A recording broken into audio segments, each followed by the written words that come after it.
Hey, this is HeyWhatever at HeyWhatever.tv. That's www.HeyWhatever.tv. This is Rock from Rock and Roll Race's Classic Rock Variety Show, 50s, 60s, 70s, 80s, 90s rock.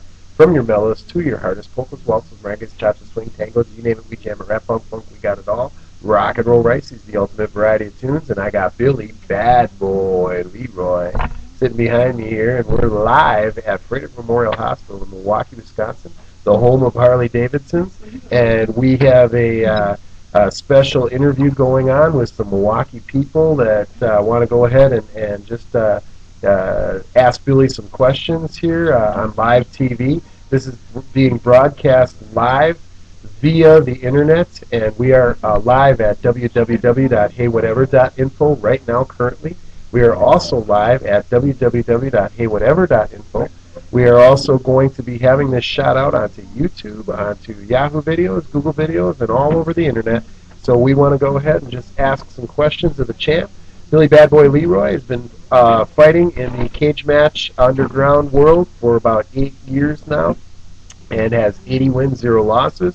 There's some people out there that have talked some smack, and we're here to just say, hey, we're picking a fight. If you guys want to talk smack, let's talk that smack in the ring. You can contact me as his agent, Rock and Roll Ricey, at 1-877-HEY-WHAT. And I'm just going to turn over the interview now, live, Billy Bad Boy Leroy.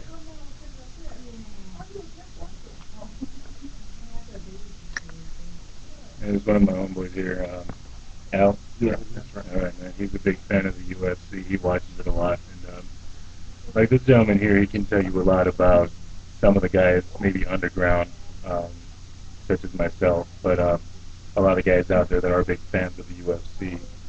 You watch it a lot, you wear the clothes a lot, and yet you sit back and make fun of actual fighters just because we don't brag about ourselves enough, or we're not the one you saw on TV. But my friend here is going to ask a few questions just to be on the real level with some of the people out there that don't know about fighters like me that do exist.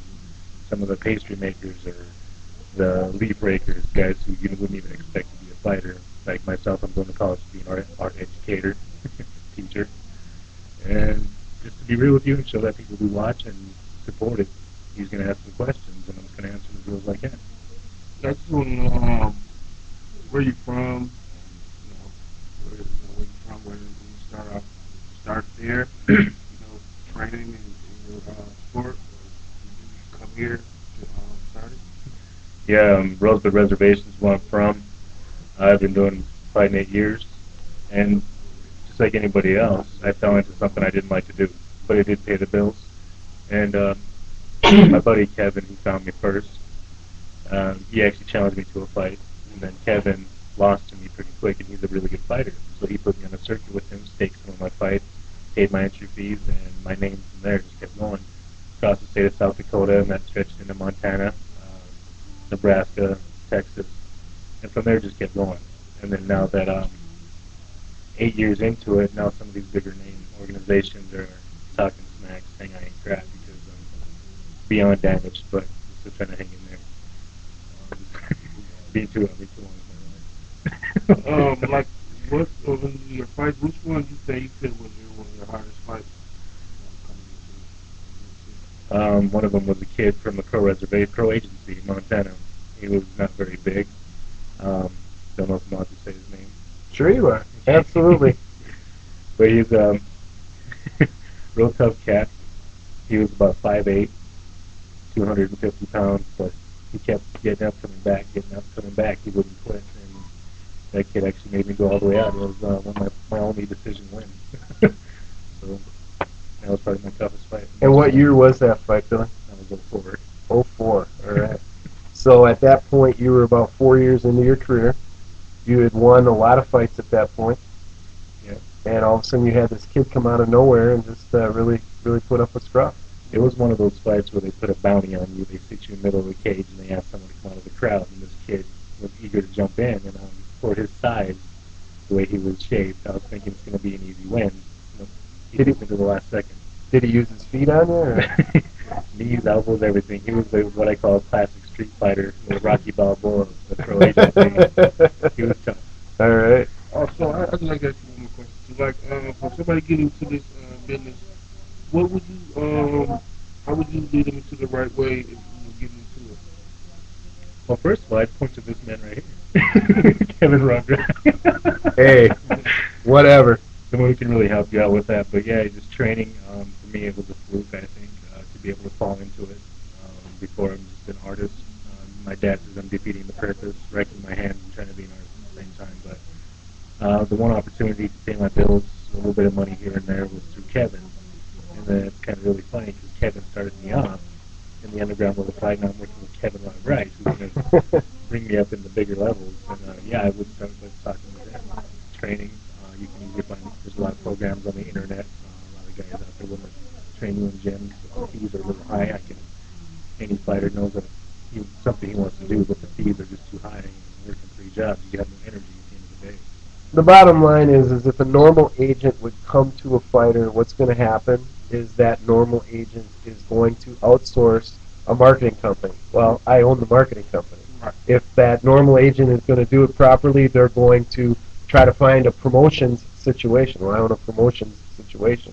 I own an advertising company. I own an internet company. I own a media services company. I own a television company. I own a radio company. I own all these companies that can support everything he needs to get his name out there.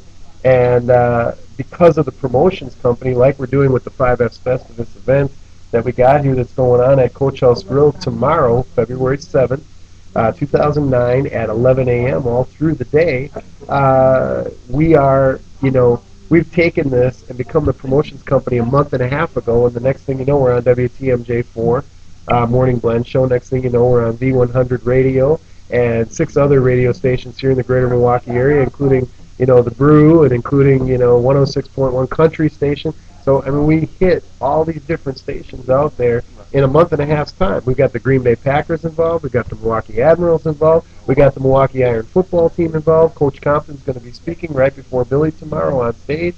It's one of those situations where you got to be able to have the excitement, the energy, and put that all together, or otherwise a fighter's going to be sitting back and they're going to get the snot beaten out of them, or they're going to win and still get, take some punches, but they're never going to get their name recognized. So, you said, what are the steps? That was your question. I think he hit the nail on the head, and that's why he was struggling.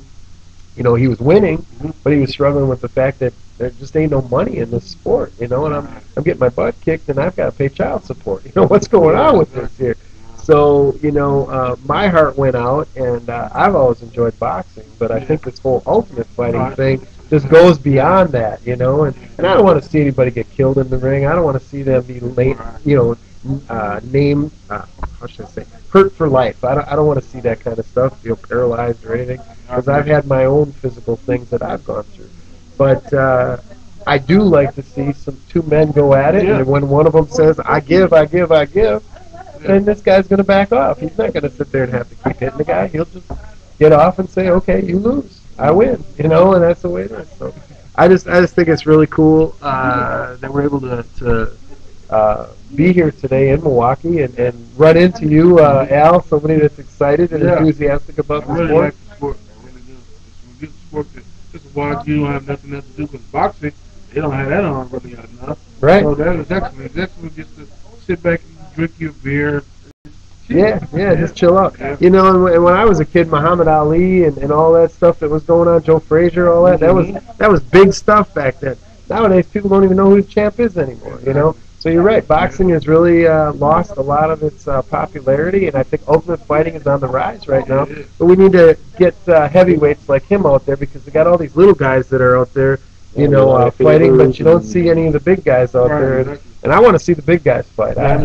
That's the thing that I enjoy, They might not be as fast, but then again, Billy's pretty quick. I think he blows people's minds when he gets out there. So, okay, we got another interview here from Message Masters. Talking as loud as you can to the microphone. Of the heavyweights that you've seen, of the few bouts that you televise, your Brock Lesnar's, there's a Marine that's out now that's got into it. Okay, who would you say is the most impressive? Yeah, that's a good question. Right now? Excellent question. The most impressive. Who's the most impressive to you? Because I know you follow the sport. You're always keeping your ear to the wall. Yeah, right now I think it is Brock Lesnar.